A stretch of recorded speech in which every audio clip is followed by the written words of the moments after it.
Everywhere you go, everywhere you have been, and everywhere that has ever had a quarrel with you has some sort of resonance in relation to you. And so the muscle memory of the universe, the plasma that connects all of us, forgets nothing that walks through it, forgets no trace of energy, nothing's footprint ever really leaves. And so to understand past lives is to understand to best be able to tap into them, is to be able to understand the reflective nature on this. This presentation is not a meditation course. It is not to teach you how to meditate to see your past lives. It's teaching you how to see your past lives in your waking world, in the reflections of the living dream. Now, to address past lives, the obvious thing is like, well, before there were less people, so now there are more people.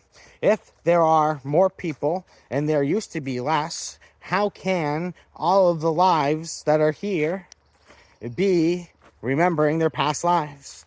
Well, that's the funny thing, they can't. That you can recognize the age of a soul, first lesson, by their soul maturity, their interests, their intuition, their resonance to the divinity of life, what they feel and what they know. It's something you can sense in their presence.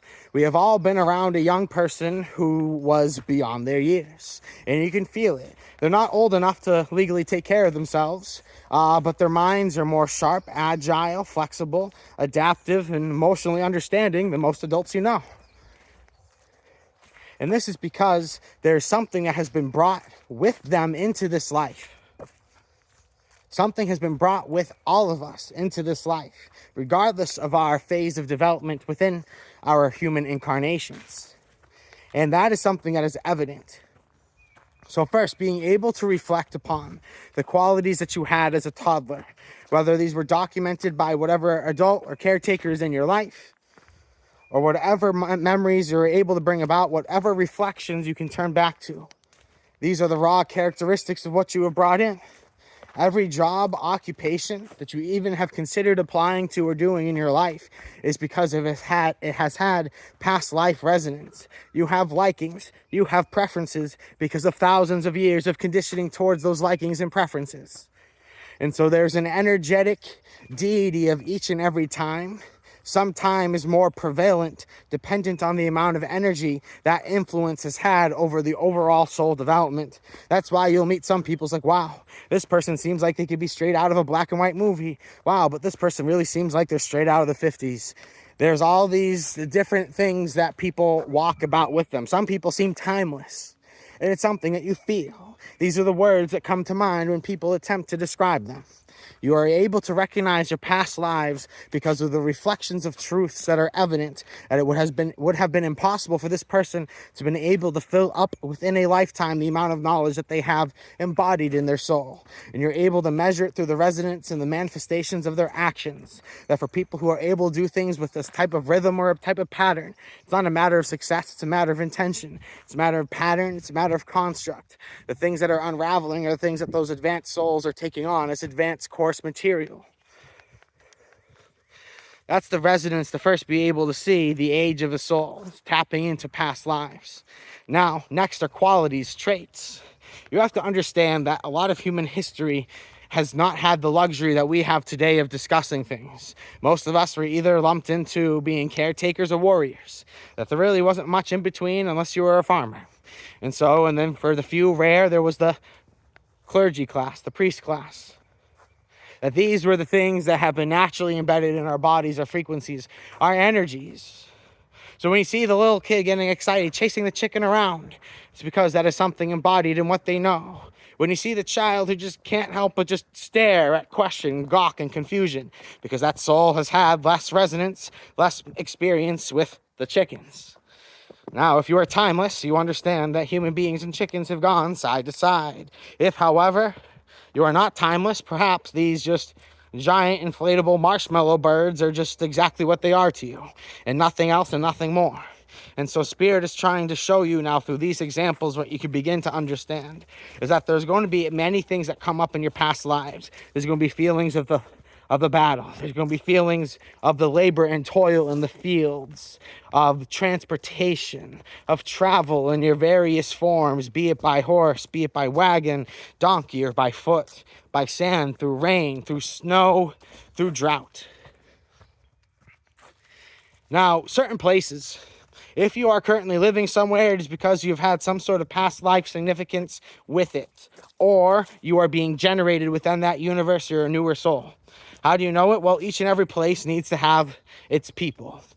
The universe doesn't like to take a bunch of old souls and put them in one spot. Sometimes old souls will spend time over their lifetime connecting with other ones, but the universe intended it so that aged souls are grouped around younger souls. So the younger souls have examples to look up to.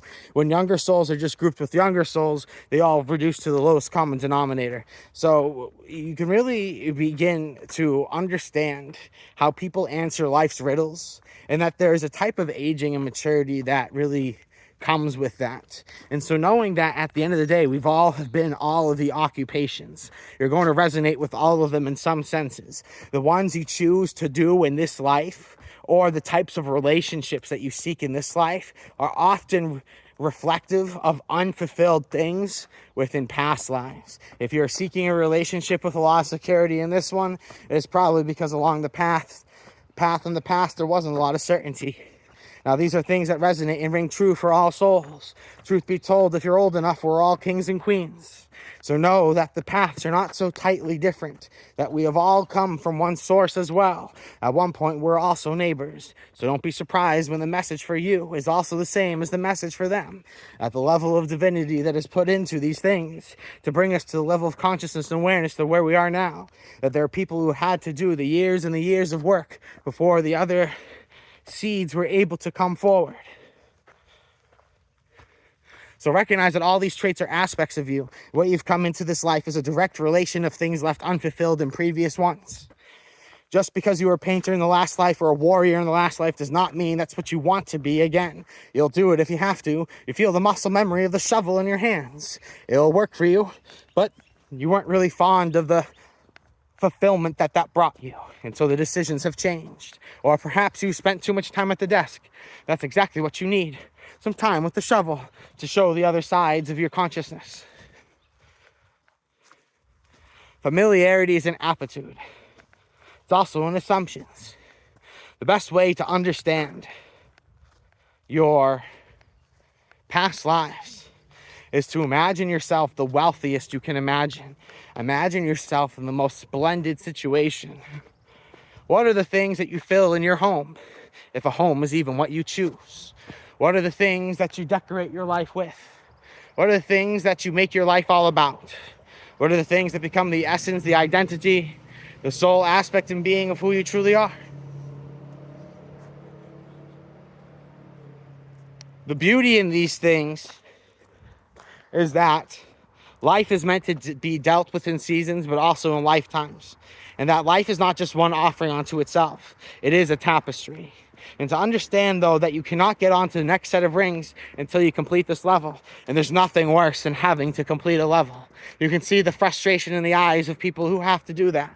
And they are usually given their task at twice the difficulty. You can see the strain. You can see that pain in the eyes of Atlas as they hold up the weight of the world. And so is the feeling of those who have incarnated many times. That right now, the way that you utilize this information, there are a lot of people who obsess in the identity of it. Meaning they have an experience where they see themselves in a certain position and they get very attached to that idea of themselves.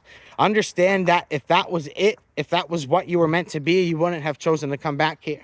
If you were meant to be Emperor so-and-so forever, then the universe would have written it be. But you are still here because there's something you still haven't figured out. There's something you still don't understand. And you've realized wearing the crown isn't usually what it takes to actually get it done. And so Spirit is trying to tell you that there are other ways of taking up these opportunities. There are other ways of stepping into power, of knowing how to apply the information of the past, but realizing that you're present and here for a reason. You're here and you're now for a reason. that all these lives and energies and the people that you have dealt with along the way have brought you to here for a reason. Not just to torture you, but to teach you that they're consistent. It's both ways. Know that you'll recognize people because they've been along the path with you. You resonate with places because you have been there before. And there are many parts of you that have had lots of time to travel the world. If you could only remember, I was there walking with you once upon a time. My divinity into yours. It has been an honor to have this beautiful walk through the woods with you. We have online and in-person consultation services in Connecticut. Check it out at seldomdreams.com. My divinity into yours, and goodbye.